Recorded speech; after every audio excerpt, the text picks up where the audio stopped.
नमस्कार दोस्तों, आपका स्वागत है रसोई की पाठशाला में। हम सब रोज़ रोटी तो खाते ही हैं, लेकिन क्या आपको पता है कि हर आटे आपके शरीर के लिए एक जैसा नहीं होता है। कई लोगों को गेहूँ को सूट करता है तो कई लोगों को नहीं।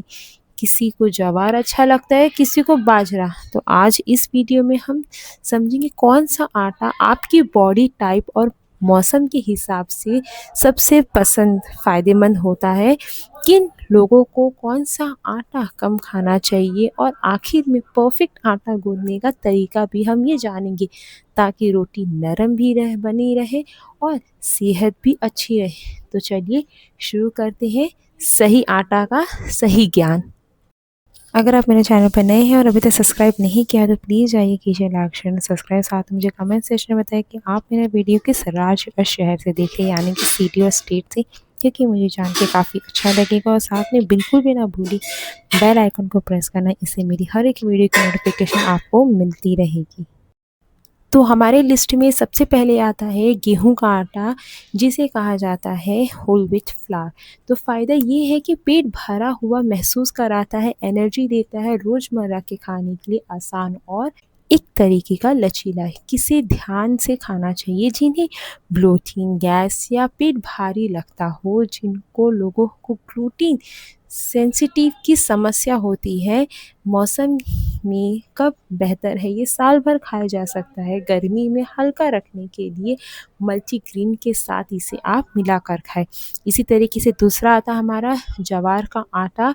फ़ायदा ये है कि पाचन में हल्का होता है, गर्मी कम करता है, वज़न कंट्रोल करने में ये मदद करता है। लेकिन किसे ये कम खाना चाहिए जिनकी बॉडी में जल्दी ठंडी पड़ जाती है, जिनको बार-बार सर्दी खाँसी होती रहती है। सीज़न के हिसाब से देखिए तो गर्मी के लिए सबसे अच्छा आटा माना गया है। इसी तरीके से बाजरे का भी आटा आता है, शरीर में गर्माहट लाता है फ़ायदे में, और पेट देर तक भरा रखता है। ठंड के मौसम में बड़ाई बहुत अच्छा इसका विकल्प है। और इसी तरीके से कम किसे खाना चाहिए जिनको बहुत ही गर्मी लगती है, जिनके शरीर में पहले से बहुत ज़्यादा हीट टाइप का होता है। सीज़न के हिसाब से सर्दियों में खाए जाए तो सबसे बेहतर माना जाता है। इसी तरीके से हमारा चौथा है रागी। रागी के फ़ायदे में है हल्का और पाचन में आसान। गर्मियों के लिए कूलिंग गुड़ कहा जाता है। बच्चों के और बुजुर्गों के लिए सबसे अच्छा माना गया है। इसे ध्यान से खाना चाहिए जिन्हें पेट बहुत ही जल्दी ठंडा पड़ जाता है। मानसून में इसे कम खाएं और सीजन में हिसाब से गर्मी शुरुआत के बरसात में। इसी के साथ 5 है हमारा आखिरी है कि कौन मल्टीग्रेन आटा है, कौन कौन सी दाने मिलाए जा सकते हैं, जैसे कि गेहूँ, ज्वार, बाजरा, रागी, चना और जई, जिसे कहा जाता है ओट्स। फ़ायदा ये है कि शरीर को कई तरह से के तरीके से हमें पोषण मिलता है। रोज़मर्रा खाने में ये वेरिएंट लाता है एक तरीके का, यानी कि वैरायटी अलग-अलग चीज़ों का पेट भरा रखता है। किसे कम खाना चाहिए जिसका पाचन धीमा लगता है, छोटे बच्चे क्योंकि ये भारी हो सकते हैं। सीज़न के हिसाब से साल भर इस्तेमाल कर सकते हैं, पर गर्मियों में हल्का मिश्रण रखें, जिससे कि ज्वार ज़्यादा हो, बाजरा कम लें। अब जान लेते हैं कि सीज़न के हिसाब से कौन-सा आटा किस वक़्त हमें बेहतर लगेगा हमारी बॉडी के लिए। जैसे कि गर्मी में ज्वार, रागी, गेहूँ प्लस ज्वार मिक्स करके आप खाएँ, बाजरा कम करिए। सर्दी में बाजरा, गेहूँ और ज्वार मिक्स करें, ज्वार थोड़ा कम लें। बरसात में गेहूँ, रागी और इसी तरीके से बाजरा सीमित रखें और ज्वार बहुत ही कम, क्योंकि शरीर पर ठंडक डलता है।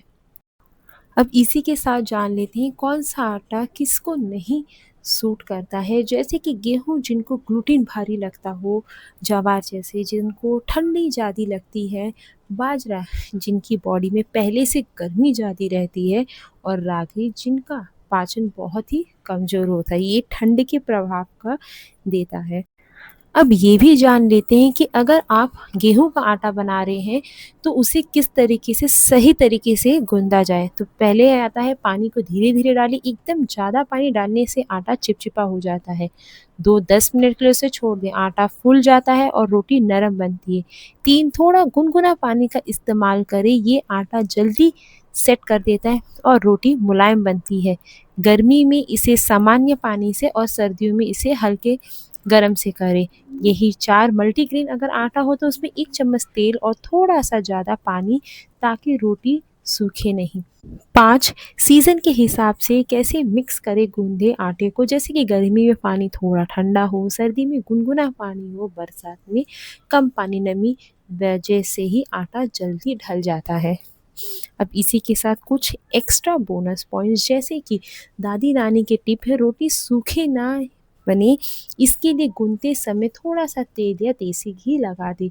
सिर्फ हफ्ते में 1 दिन आटा बदलें, जैसे कि सोमवार बाजरा, मंगलवार ज्वार, ताकि शरीर को अलग-अलग पोषण इस तरीके से मिलते रहें। प्लेट बैलेंस टिप्स, जैसे कि रोटी के साथ कच्ची सब्जी, दही, दाल जोड़ने से भोजन संतुलित रहता है। निष्कर्ष कंक्लूजन दोस्तों, हर आटे का अपना गुण होता है। कोई गर्मी के लिए अच्छा है, कोई सर्दी के लिए, कोई रोज़मर्रा के लिए। आपका शरीर किसे पसंद करता है, ये जानना सबसे ज़रूरी है। इसीलिए अपनी डाइट में वैरायटी रखें और सीजन के हिसाब से आटे का चुनाव करें। अगर वीडियो अच्छा लगे तो ज़रूर कीजिए लाइक, शेयर और सब्सक्राइब, और साथ में मुझे ये भी बताएं कि आपको आज का वीडियो कैसा लगा। हमें फिर मिलेंगे एक नए और उपयोगी जानकारी के साथ। तो अभी के लिए बाय बाय, टेक केयर, स्वस्थ रहें, खुश रहें।